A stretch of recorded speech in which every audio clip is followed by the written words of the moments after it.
Remember, a speeding ticket is a type of commercial paper. It is an order to pay. So all of these debt instruments are either drafts, orders, or promises to pay. And they have value because of the future obligation, the full faith and credit, believing that you're gonna pay that ticket. So, by signing it, you're agreeing, I'm going to pay this. Most people don't realize when they're signing that ticket, just signing their name, they're giving a blank endorsement.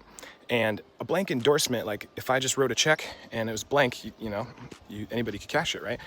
But if I have a check and I assign it to somebody, say, make payable to so-and-so person, only that so-and-so person can cash it. If anybody else tries to cash it, that's fraud. They've just committed check fraud, right? And this is really pretty much cut and dry in UCC 3 when you read the section on negotiable instruments.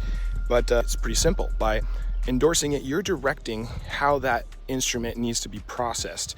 And we're not even going to get into all the security interest stuff because that's really important, but we just don't want this to get, lured in whatever, because anytime I go too deep, it seems that they do the thing. So without hitting those triggers, really understand everything's accounting, right? So just like when you pay your mortgage, they take that note, they sell that note, they combine that note, and we've all seen the movie The Big Short about how home loans are turned into mortgage-backed securities, but that's a type of asset-backed security, right? So you are the asset. That's why you get to direct what happens to it with that signature.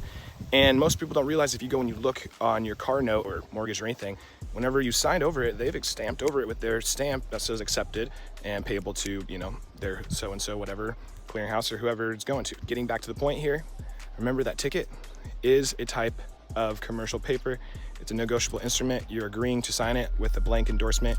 But if you give a special qualified endorsement on how it's processed, now per the law, they have to follow it. And if they don't, just like if somebody else other than so-and-so cashes that check, now they've committed fraud. So here's a really, really simple, easy way to do it. You sign that ticket without prejudice, without recourse. Remember those two words, without prejudice, without recourse. That's saying whatever we do here afterwards, this is done. This is my performance, because to pay is to perform. By just performing this way, you don't have to also perform by stepping foot into court because you've already performed it. And that's what you're saying here when you say without recourse, without prejudice. You can't come back on me after the fact. The negotiation here is done. And that step further method, where if you want to assign that security interest to your trust, before they can even settle that matter with the lower court, we'll just say, try not to get this video, banged. So if you assign a security interest to your trust, before they can settle the matter of the speeding ticket, whatever it is, they first have to settle that security interest and get that paid. So it wasn't blank endorsed and paid to them, right? They're not able to stamp over and make it payable to their municipal court or whatever. If you want a quick way without even having to do that, which I've seen a lot of these just vanish, you make it, without recourse, without prejudice, payable to whatever municipal court division that you would normally pay with Federal Reserve notes, because you're paying with that performance. Look up the definition of payment. The definition of payment is to perform.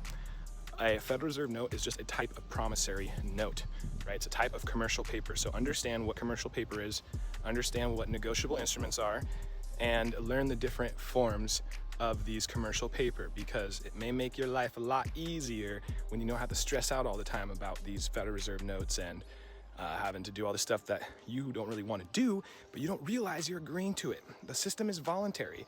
So you volunteer because you don't understand that there's a better way.